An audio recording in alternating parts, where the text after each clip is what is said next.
Hey there and welcome back to XCOM. My name is Pete, and as you can see, today we complete a pretty long episode of our XCOM Enemy Within Ironman Impossible walkthrough.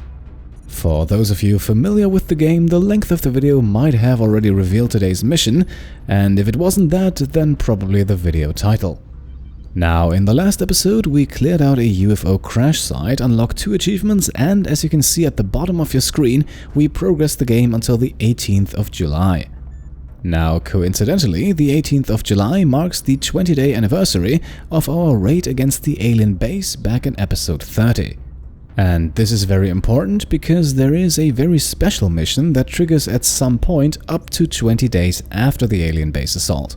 I have actually found conflicting sources. Some say it takes at least 10 days for this mission to appear, others say it's 2 weeks or 15 days, but the maximum wait time is definitely 20 days.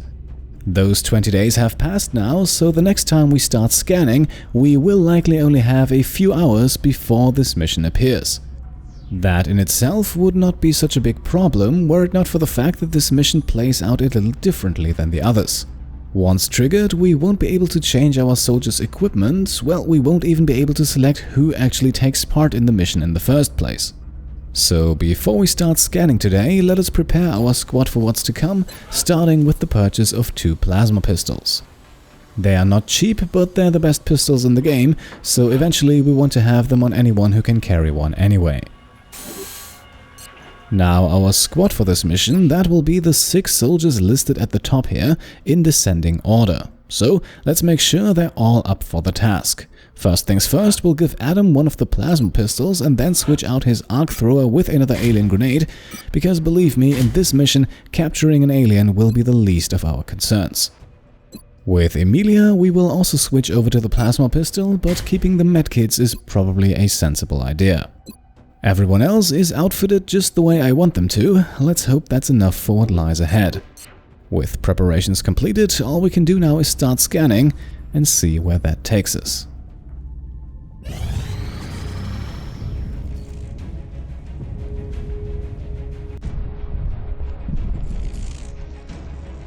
What the hell?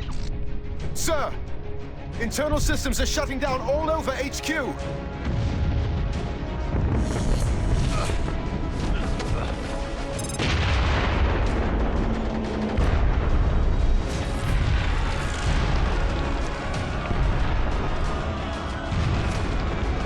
This is Central. Security status red. Repeat.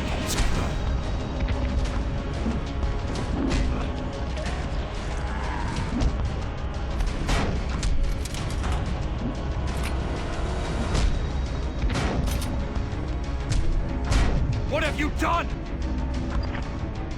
Answer me! Sir! We're picking up movement near the outer perimeter. Multiple sensors have been tripped. We have a breach!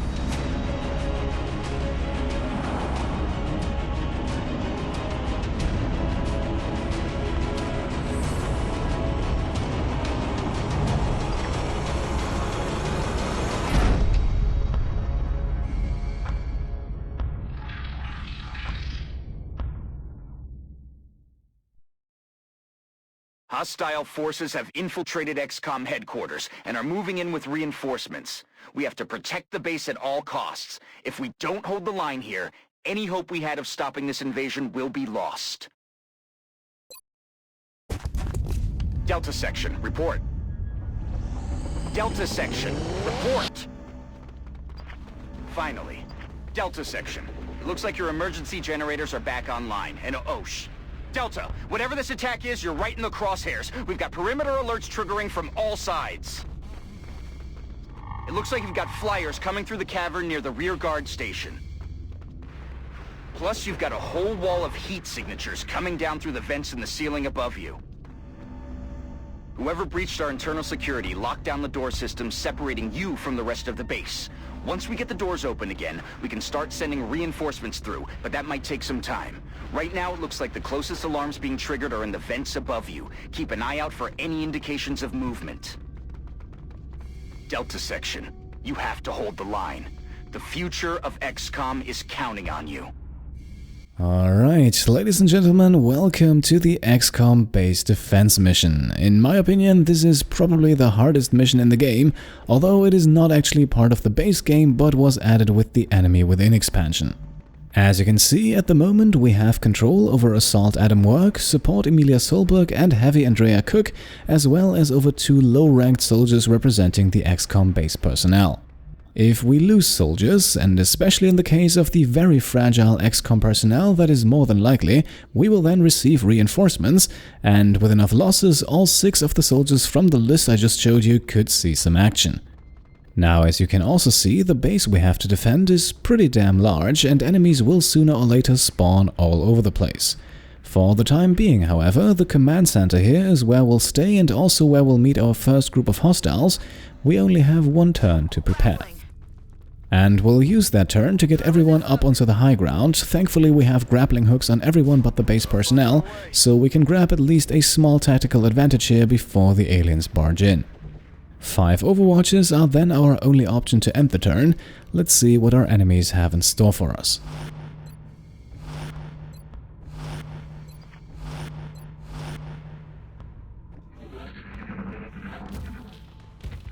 Alright, we're starting things off with a chrysalid. Not ideal since it soaks up all of our reaction shots and of course gets itself killed in the process, but I would have preferred for those shots to find other targets.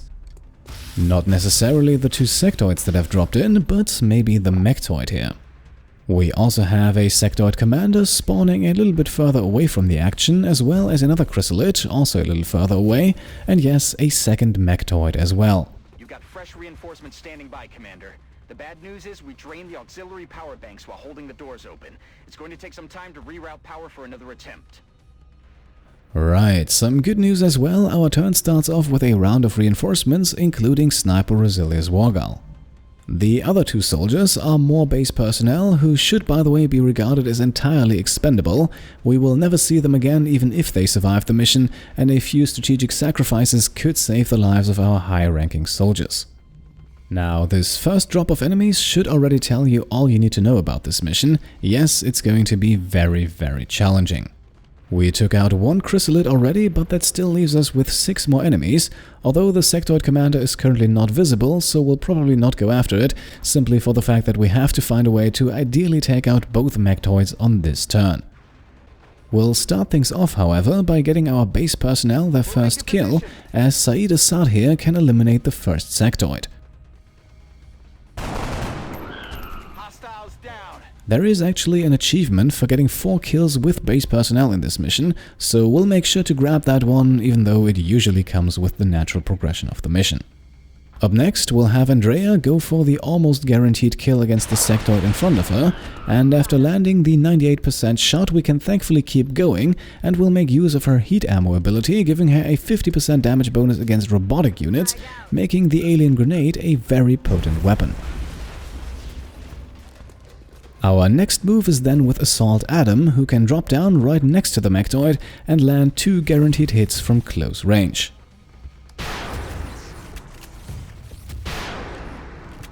None of the shots is a critical hit, but they do enough damage to bring the enemy down to 3 hit points, exactly the amount a regular grenade will be able to handle, so let's get our base personnel involved again for the second kill of the mission.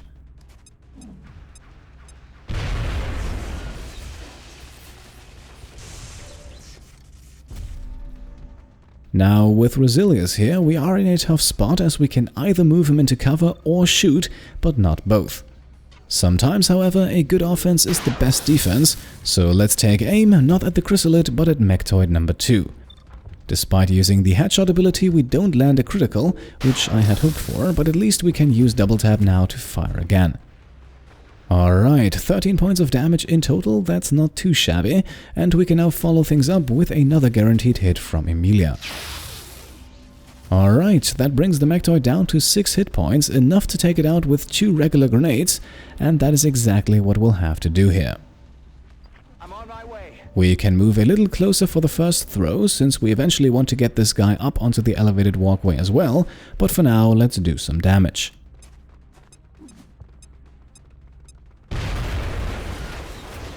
His colleague, meanwhile, will likely be our first sacrifice. Moving him closer to the chrysalid should make sure that Resilius won't be targeted on the alien's turn, as our enemies will usually go after the weakest soldiers, and from here he can still land the grenade throw and get our base personnel their third kill to end the turn.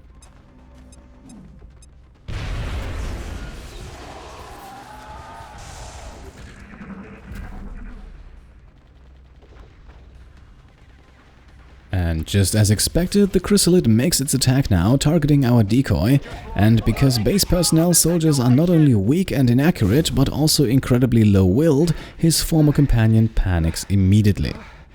Luckily for us, he only hunkers down and the panic does not spread, but as you can probably see already, we won't be able to move him out of the chrysalid's attack range on this turn, so we should probably do something about said chrysalid before it decimates our squad even further. And yes, I did say that these weak units are expendable, but that does not mean that we should throw their lives away without hesitation. After all, they can do small amounts of damage here and there, and the reinforcements on our side are not endless. Now, one more thing to keep in mind here is the dead body of our unlucky first casualty, as that one will turn into a zombie on the next turn. So while we could use Resilius here to take a sniper shot at the chrysalid, he would then be a prime target for the zombie afterwards. To avoid that, we'll move him out of the fray for now and switch over to the plasma pistol, so that he can still take a shot at the chrysalid after moving. He does only 2 points of damage though, so up next we'll have to bring in Adam using run and gun. With rapid fire and the scatter laser, we could take 2 shots at 69% here, which is not all that great, while firing just once increases the hit chance to 84%. Switching over to the plasma pistol actually gives us even worse odds, so we'll go for 1 shot with the scatter laser. And yes, statistically speaking, taking the 2 lower percentage shots would have come out at a higher overall chance to hit, something I apparently overlooked when making this decision.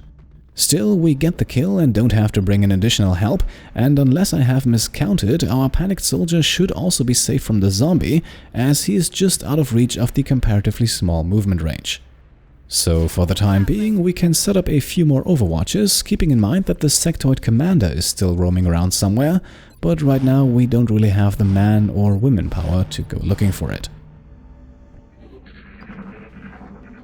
As expected, the zombie then rises on the alien's turn, while over on the other side of the room, the sectoid commander emerges. We get off 1 reaction shot, but unsurprisingly that one goes wide, and so the enemy moves into position. Now, luckily, sectoid commanders prefer to go for the mind control instead of dealing direct damage, and so another member of the base personnel falls victim and at least temporarily joins the other side. Thankfully, he can't take any actions on this turn, so the zombie is up next and it does indeed have to waste its entire turn to get into striking range, leaving it unable to actually attack. I will admit though, I had expected Adam's close combat specialist to trigger here, but maybe the zombie is just out of range. In any case, Adam will do the heavy lifting here, but let's move him into a more secure spot first, and then take 2 shots from close range.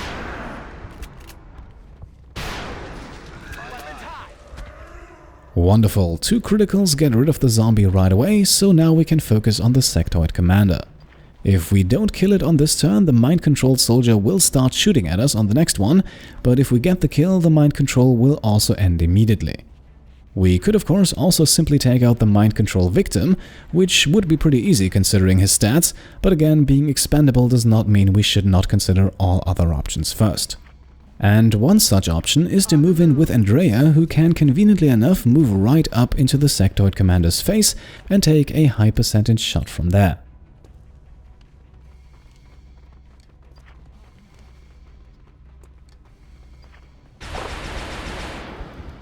She even makes it a critical hit for 10 points of damage, leaving the enemy with 4, sadly not quite enough to use another regular grenade just yet. What we can do, however, is send down Emilia with an alien grenade, of which she has 2. As you can see, getting the aim just right took me quite a while here, because for some reason the blast radius suddenly became really hard to see, and I know that this map can produce glitches where grenades simply vanish through the floor, so I wanted to be extra careful. Eventually, I found the right spot, and Emilia takes care of the rest.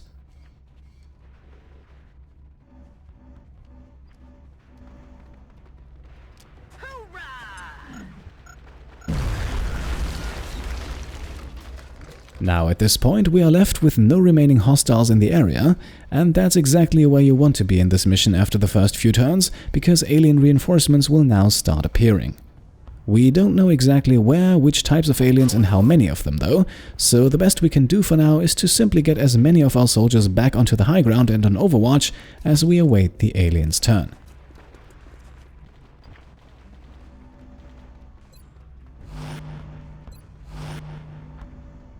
Picking up activity in the ventilation system near the mech bay, Commander. And here we are, enemies are dropping in, and we have a chrysalid over on the left side, a regular sectoid on the right, and another chrysalid even further in the back. All in all, that is a very manageable group, especially since the chrysalids do not pose a threat from afar. So with our turn, we can simply continue to get everyone a level higher, while also making sure to move all soldiers away from that one chrysalid that dropped down on that level, otherwise we might see another casualty soon, and at least for now that can be avoided. Hostile contact confirmed. Throwing the hook.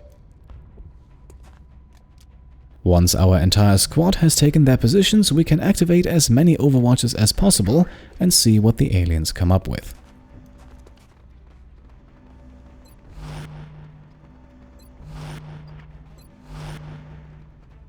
Picking up airborne hostiles moving on the rearguard station, Commander. I'm not sure the alien ground forces can reach that area. They may be limited to aerial units. Right, so we have a chrysalid moving in on the ground floor, but our squad is already taking countermeasures, and with success, as the enemy is quickly taken out. Much more problematic, however, is the situation in our rear, near the guard station, where we have a large number of flying aliens appear.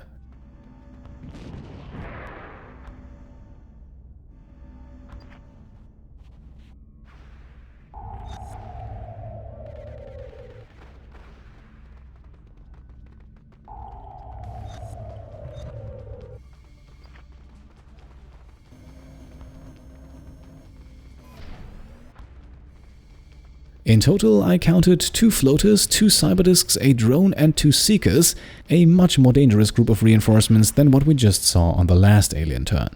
Commander, we've almost got the auxiliary power banks charged, and I should be able to get one of the interior blast doors open. I'll send as many reinforcements through as I can before the charge dissipates and the door locks down again. We're also being informed that reinforcements on our side are close, so after losing 1 soldier to the chrysalid earlier, we will have a new one appear on the next turn. For the moment, however, that small army of flying aliens is our #1 priority, and to get us started, let's send in one of our expandables to see what we're actually dealing with. On my way. Alright, from that position he can see pretty much the entire group. There should be a second cyberdisk floating around somewhere, and for some reason we now lose visibility on the right side, but this gives us a good overview and prepares us for the next step, which is, rather unsurprisingly I think, a rocket from Heavy Andrea Cook. Not only will that be hitting multiple enemies, it will also do extra damage against all robotic units, so basically all of them except for the floaters. Okay, so unfortunately the rocket did not quite land where it was supposed to, but the misfire here might have actually hit even more enemies than the original shot would have been able to. In any case, we get rid of a floater, a seeker and a drone and do 9 points of damage to the cyberdisk, a pretty substantial blow to the enemy's numbers. Now, Mr. Hariri here should probably get out of the alien's sight now, otherwise he's likely their first target on the next turn. His movement briefly reveals the other 3 unharmed enemy units on the right side, but there's really not a whole lot we can do about them at the moment, apart of course from blasting them with multiple grenades, so we'll set up a small ambush here and hope the aliens come to us. In my experience, it's rather unlikely that they all barge in simultaneously.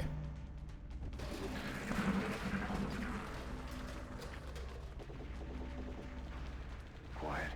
Did you hear something? Before the flyers make their grand entrance, however, the sectoid and the other chrysalids show themselves, in case of the latter one drawing reaction fire first from Resilius, and then, after he can't quite finish it off, from one of our base personnel, who hits, gets kill number 4 for his team, and unlocks the All Hands on Deck achievement. We're not done just yet, however, as a floater now appears on the scene, and also promptly gets itself taken out.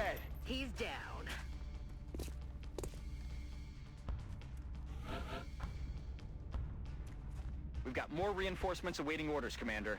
As soon as the power banks spool up again, I'll send another group through. And look who's joined the party, it's our squad leader Shoji himself, who brings our numbers back up to 8, the maximum amount of soldiers we're able to control during this mission. Now, over on the other side here, we have a lone sectoid flanking Andrea, and of course we can't have that, but let's first assess the situation on the outside. Okay.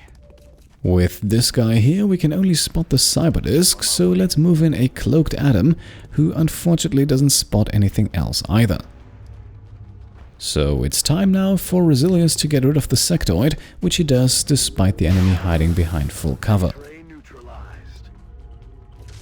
Up next, we'll bring Shoji up onto the walkway, which immediately reveals the second Seeker hiding below Adam, thanks to Shoji's bioelectric skin ability. This ability is able to locate all enemies in the vicinity, whether we can see them or not, and since we can technically see the Seeker, the ability breaks its stealth and makes it visible for everyone. Still, the cyberdisk is the priority target for now, so let's have Shoji lay down some fire, which also activates holo-targeting and improves the aim of everyone else. At least with Andrea, however, we won't need the bonus, as she will go for the second of her 4 grenades. She's not quite able to hit both enemies with one throw, but will still gladly take the 9 points of damage to the cyberdisk.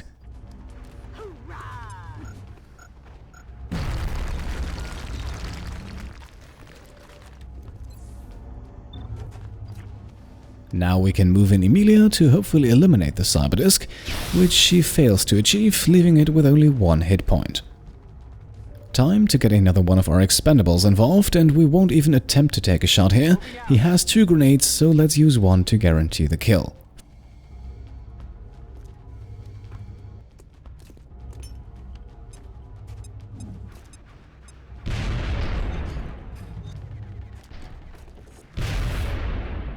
For the Seeker, we can now call upon Adam, who will hopefully not disappoint, taking 2 shots at 89%.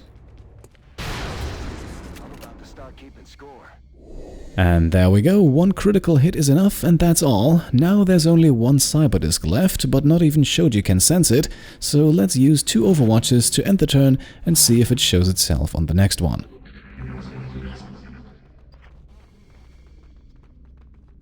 What's making that noise? Well, it doesn't, at least not physically, but Shoji has located its presence, indicated by that outline pulsating with electric energy right below our squad. So, time for Andrea to use the grappling hook once more, which will get her into a position from where she can take a high percentage shot. Yes, another grenade would have been an option as well, but with no other enemies around, we will be able to kill it on this turn, so there is no need to go overboard with the explosives. With only 1 hit point left, we can now send Adam down. He won't be of much use overwatching anyway, so we can instead have him switch over to the plasma pistol and eliminate the cyberdisk from a safe distance.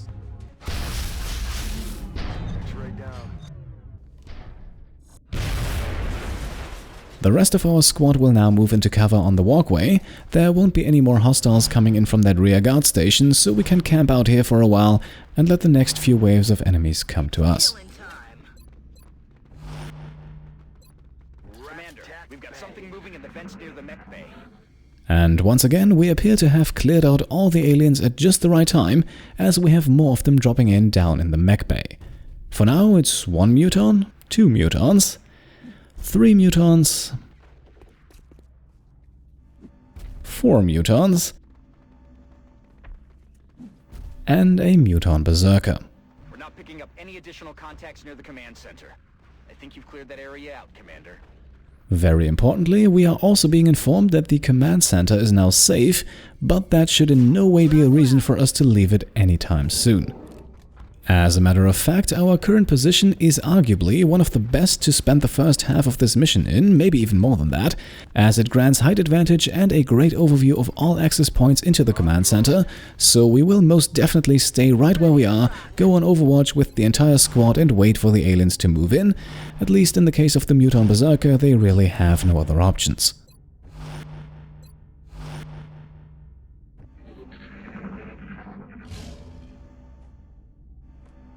was that sound? At least for now, though, nothing happens, but despite the overall tone of this mission, we currently have all the time in the world, so let's simply go for another round.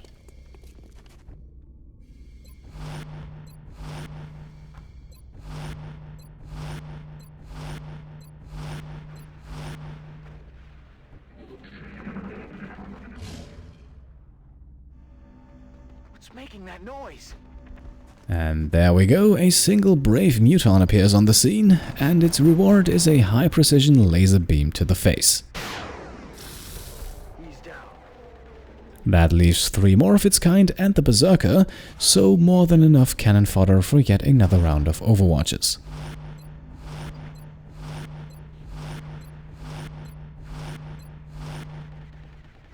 Commander, we're picking up contacts moving through the forward access tunnel ventilation system. What's making that noise? Further in the back of the base, we then have another trio of chrysalids dropping in, but they're just melee units, so we don't really have to adjust our strategy just for them. They will come to us sooner or later. The mutants, on the other hand, remain suspiciously absent from our line of fire, but we have a stealthy assault in Adam work, so let's use him to scout ahead and see what's taking them so long. For now, however, even a full dash does not get us eyes on them, but we'll be patient, shift one of our soldiers back into full cover, and then activate Overwatch again.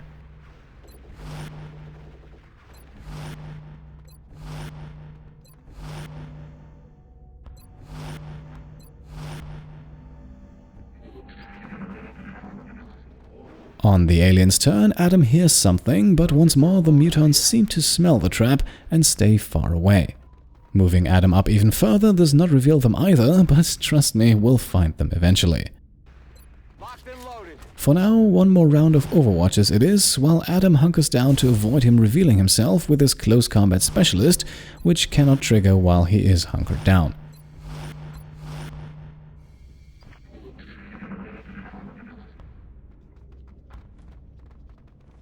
Quiet. Do you hear something? And once again we hear movement, and this time an enemy emerges, but it's not a mutant, just a chrysalid.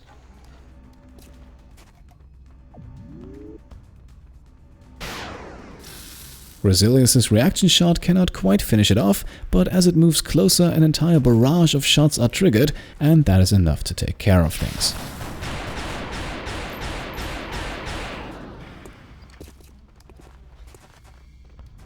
As you can see though, we're not done just yet, as the chrysalids seem to be much more adventurous compared to their mutant companions, and so the other two also appear on the scene.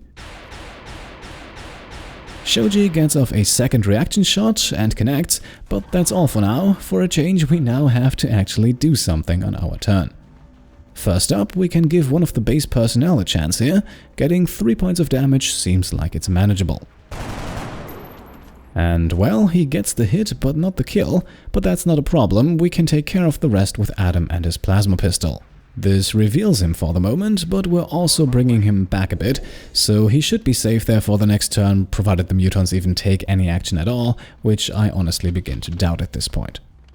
Now, as you can see, I made a small mistake here, as moving Adam away from the other chrysalid also removed our line of sight, so we can't use Resilius' squad side ability to take a shot now. In hindsight, we should have done that in a different order, but it is what it is, and if we activate another round of Overwatches here, I severely doubt that chrysalid is ever going to reach Adam. Commander, we're picking up a steady increase in alien activity near the forward access tunnel. It looks like they're concentrating a force there. I'd get prepped.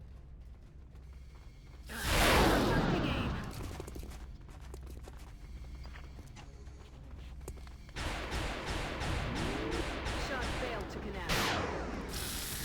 I'm about to start keeping score. And there we go, as expected the third chrysalid goes down, no sign of the mutants yet, but more reinforcements have breached the access tunnels. We can spot a drone, a second drone, and then over on the other side a sectoid commander, and a cyberdisk. They will all take a while to get into range, however, so for the time being there is no reason not to continue scouting with Adam. Moving. We have to move him anyway to get back into stealth mode, so we might as well try to find those mutants. Once again though, he remains unsuccessful in his search, so let's activate yet another round of overwatches before we continue scouting on the next turn, and this time we'll also allow Adam to use Close Combat Specialist should anyone get into range.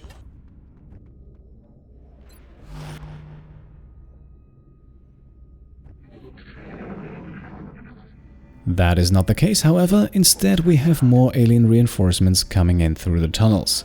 It looks like this is the last of them, Commander. We're not picking up any additional contacts.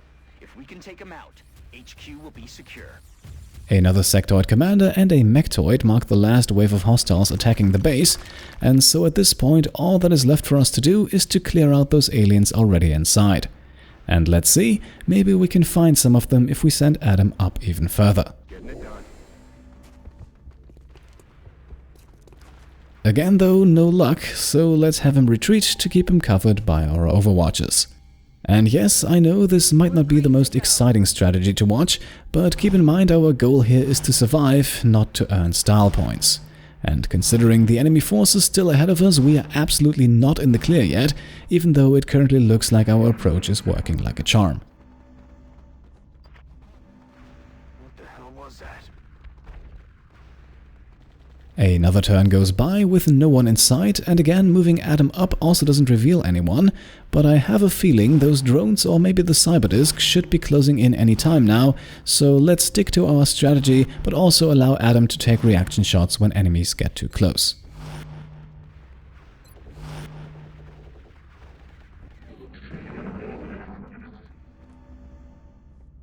There's something out there. And would you look at that, a rare sight, a mutant is moving around, but sadly going in the wrong direction and only on Overwatch. Meanwhile, the sectoid commander seems a bit more promising, as it at least appears to move closer to our squad. If you're wondering, by the way, the aliens are for the most part programmed to attack the command center, or at least whoever we have stationed there, so we normally don't have to worry about endlessly trading overwatches with our enemies. The mutants might be an exception, but the vast majority of our foes should run into our trap eventually, and then it's only a question of having enough firepower. For now though, there is not much we can do from afar, so let's stick to our overwatching plan and keep Adam in position. The mutant moves, but apparently not far enough to trigger anything. That task now falls to the drone that's slowly flying in. Thanks to squad side, Resilius can take an overwatch shot halfway across the map, not quite enough for the kill, but doing a good amount of damage nonetheless. A second drone also briefly shows itself, but quickly returns to where it came from, while the sectoid commander seems to be a bit more ambitious, and it looks like the force from the tunnels has also finally arrived.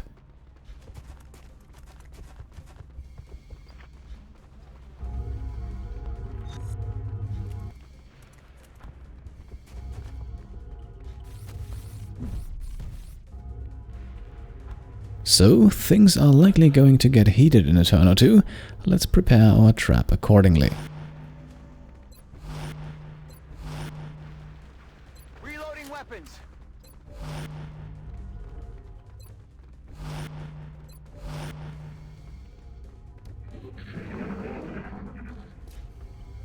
The first enemy to trigger that trap, however, is the already heavily damaged drone, sadly using up Resilius' shot on a kill that is of little value, at least at this point.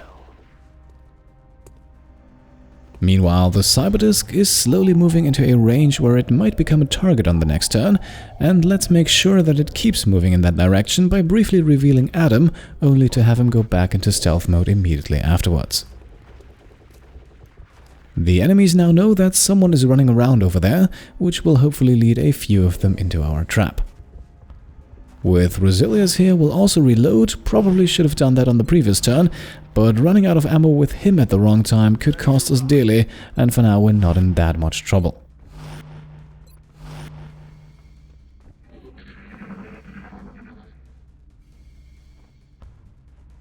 I don't think we're alone out here.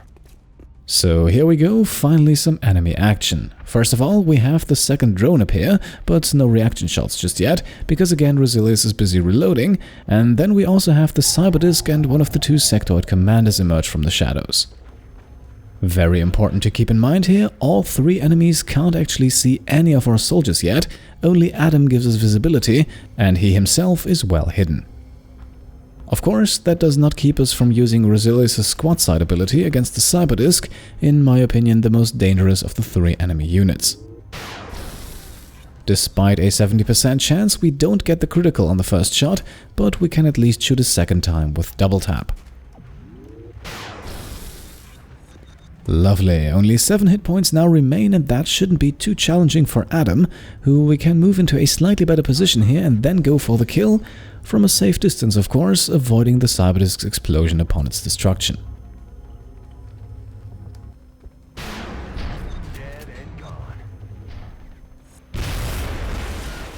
The sectoid commander is now temporarily out of our line of sight, but I'm sure it will re-enter in just a second, while the drone technically still has a shot against Adam, but with high cover between them a hit is unlikely, and even in case it lands, the drone beam is by far the weakest alien weapon in the game, so let's once again put everyone else on overwatch here and see what happens next.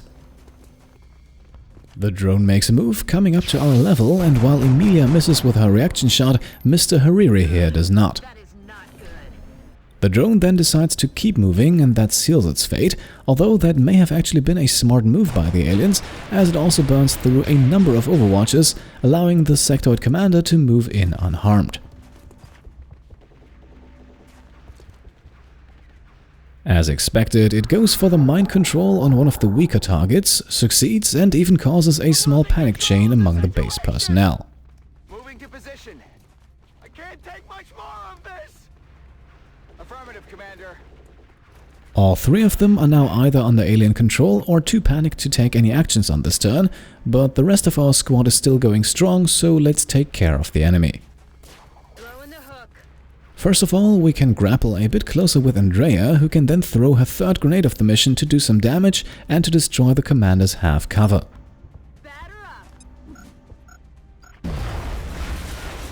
Unfortunately, while she does that, she also reveals a second sectoid commander a little further in the back, potentially making her a mind control target on the alien's next turn. For now though, we have to take things one step at a time, and an active mind control is definitely worse than a potential one, so let's have Resilius here take a shot.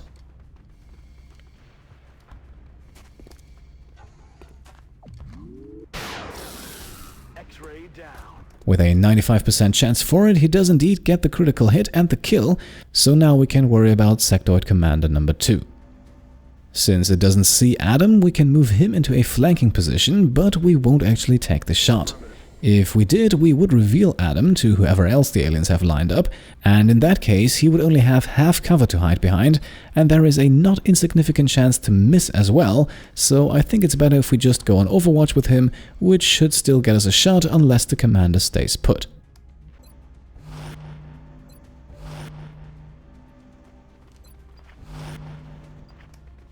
That of course is not the case, it even moves back a little, allowing Adam to fire. The shot connects and deals 7 points of damage, but now it's the sectoid's turn, and as I had feared, it targets Andrea for the mind control. What's in my... Nothing. It's nothing. Luckily, this time we don't have anyone panicking as a result, but Andrea is out of action for this turn and she is a little exposed, so we have to be careful. On the other hand, we thankfully did not have any additional aliens appear, so we can focus all of our attention on the sectoid commander, once again starting and hopefully ending with Resilius.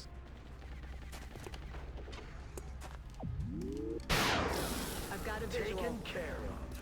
And indeed, one shot is enough to get the kill, so we can now recloak Adam and continue the scouting trip, while the two guys who panicked earlier move back into their old spots and everyone else goes on overwatch.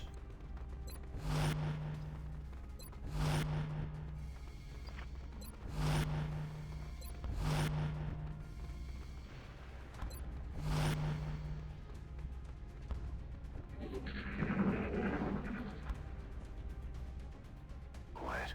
Do you hear something? The aliens, now only consisting of those mutants and I think a single mechtoid, they stay hidden however, so we can use our next turn to get Andrea back into her old overwatching spot, and apart from that we won't do anything else and give our opponents one more turn to make up their minds.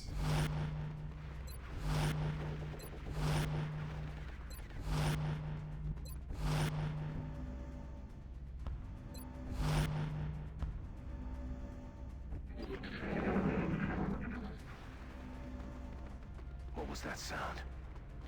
Nothing yet, but we're patient, and I'm still a bit afraid of that mechtoid catching us off guard, so let's repeat the entire process once more.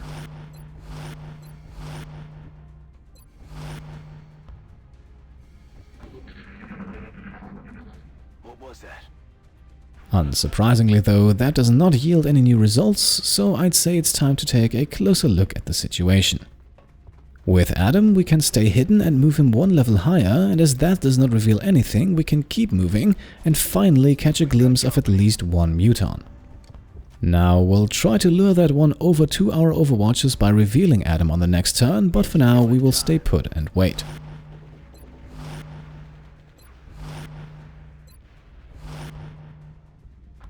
Locked and loaded. And coincidentally, right as I was about to briefly expose Adam, the mutant advances and finally comes a little closer towards our trap. So we can now drop down with Adam here, still keeping him hidden, and then open the door, which for some reason does not give the enemies any clues of his position either.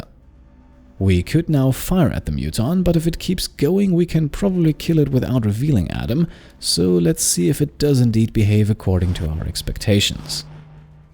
Adam, by the way, will simply stay put. If the mutant gets too close, he will use Close Combat Specialist, otherwise he won't react.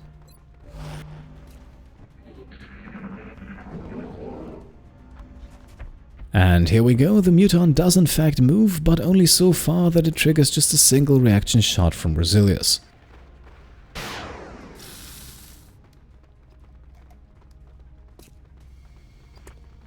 And now we see that not taking it out earlier could have been a big mistake, as the mutant is close enough to take out one of our expandables.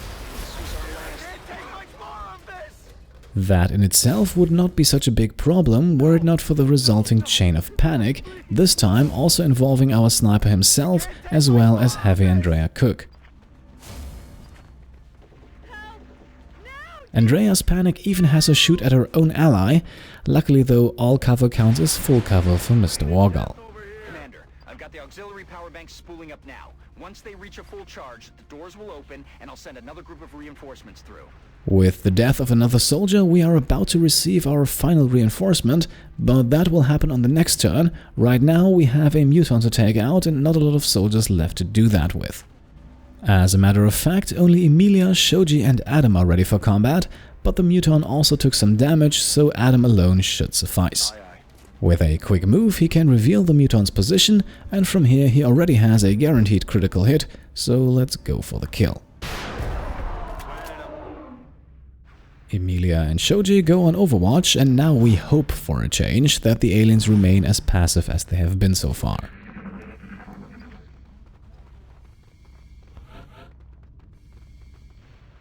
Reinforcements have arrived, Commander. This is the last group I can send through. And luckily they do, so we do not come under any additional fire, and our squad is now being reinforced by Mech Trooper Nicholas Mahoney, the last soldier who will join us on this mission. If we suffer more casualties, we will have to make do with what's left. Now, since we lost the soldier, a full cover spot has opened up, so let's get Andrea over there, and then, with his jet boot enabled, Nicholas can take her old position next to Shoji. Adam, meanwhile, will continue scouting, but again he doesn't spot anyone, and the grappling hook can't get him into full cover upstairs, so he'll stay put while the rest of the squad goes on Overwatch.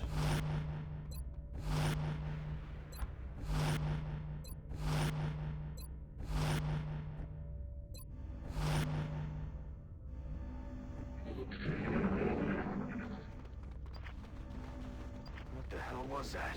The alien turn passes by without any hostiles in sight, and even after moving Adam one level higher, he still does not catch a glimpse of any mutants or the mechtoid.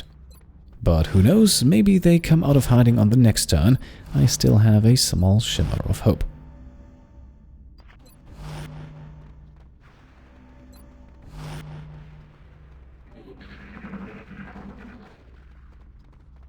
What the hell was that? Well, they don't, and quite frankly, we can't sit here forever, so let's get Adam right in the middle of things. And there we are, 2 mutants and the berserker just a few meters away. For some reason, it seems to me like they are simply very unlikely to ever go up those stairs unless provoked to do so, and I would bet that if we kept Adam over here to spy on them, we would see them just wander around forever without making a move towards the command center. Of course, revealing Adam would be pretty suicidal at this point, so we'll have him hunker down to avoid triggering Close Combat Specialist, and we'll actually take a turn here to see what the aliens are up to and to get a better sense of their behavior.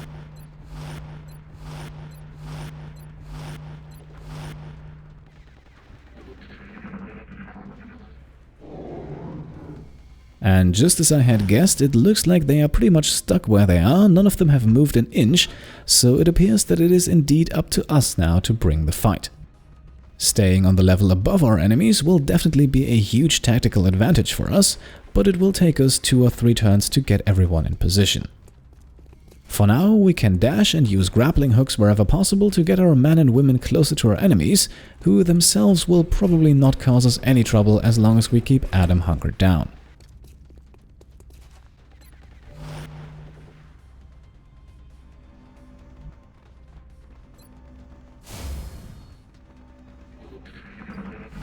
And here you can see it, all 3 mutants are still in the exact same positions as before, so let's move in closer with our squad. That small walkway in the middle here is an excellent spot with a great view of the area below, even though we don't have a line of sight yet. Still, we will be able to launch grenades or rockets from up here, and that should kick things off nicely.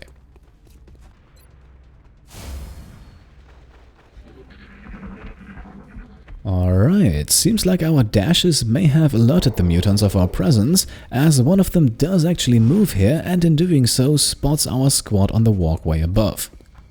It uses the Blood Call ability, increasing the will, aim and movement speed of its allies, but we don't come under fire just yet as the other mutant goes on overwatch and the berserker rushes blindly towards the command center. We can safely ignore it over there for the moment, keep in mind that it's a melee unit, and instead we'll focus on the 2 mutants, starting with a shot from Mr. Wargal.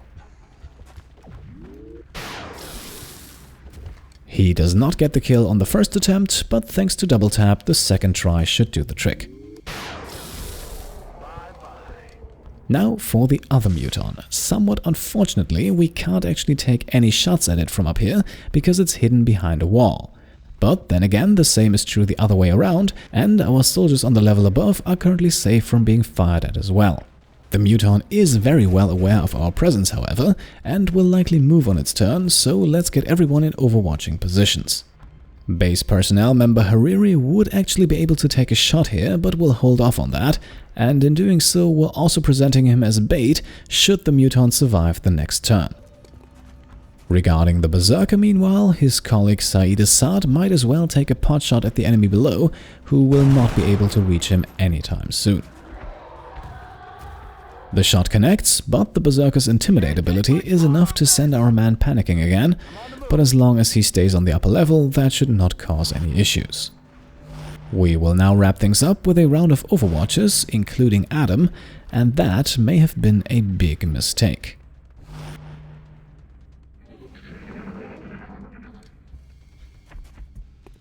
To no one's surprise, the mutant starts running and Adam is the first to take a reaction shot, followed then by pretty much the entire squad.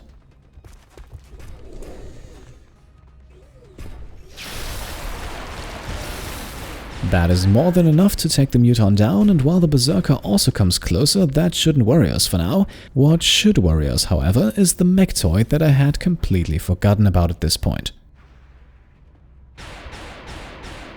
A single reaction shot from Shoji connects, but is of course not enough to kill the target, who now has a clear flanking shot against Adam. But this is XCOM and the aliens work in mysterious ways, so instead of targeting our assault, the mechtoid goes for the easy kill against one of our base personnel. This causes Resilius to panic, but being a true professional, he channels his fear and takes aim at the attacker, landing a shot for 6 points of damage. Needless to say though, we got extremely lucky on this turn. This could very well have been Adam's final mission of the playthrough, but instead he survives and is now being flanked. The mechtoid is now a job for Andrea, who deals extra damage against robots and has a great chance to hit. Well, I guess 94% is not great enough, but at least we can fire twice with her. Alright, the second hit makes up for the unlikely miss on the first shot, eliminating the mechtoid and leaving only the berserker, who should now be the last enemy standing. Our first shot against it comes from Nicholas, who shows us the positive side of XCOM gameplay, landing a critical hit for 12 points of damage despite only having a 5% chance of doing so. That leaves the berserker with 10 hit points, and that should be enough for a run-and-gun rapid-fire assault from Mr. Adam Work. Confirmed. Closing on target position now.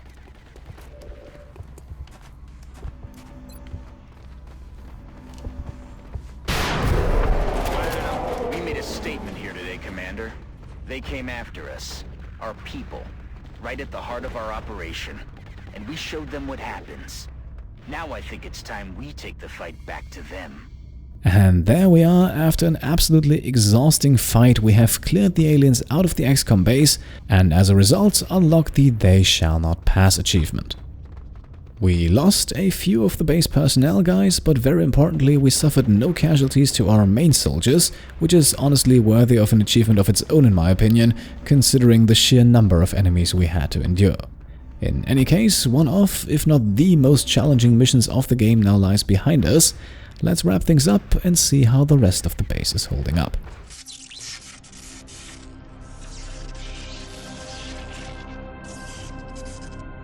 Hang in there, soldier.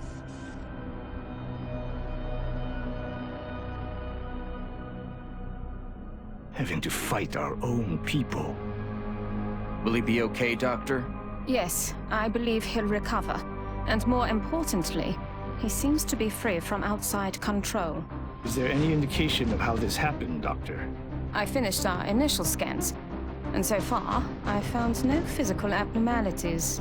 We already know the aliens are capable of some kind of mind control, Doctor. Yes, but that doesn't explain the lack of a nearby controlling alien, or the sheer number of victims. If the aliens were capable of launching an attack of this scale previously, I believe they would have. Perhaps this was a one-time opportunity. That might be true, but we still need to find out how this was possible.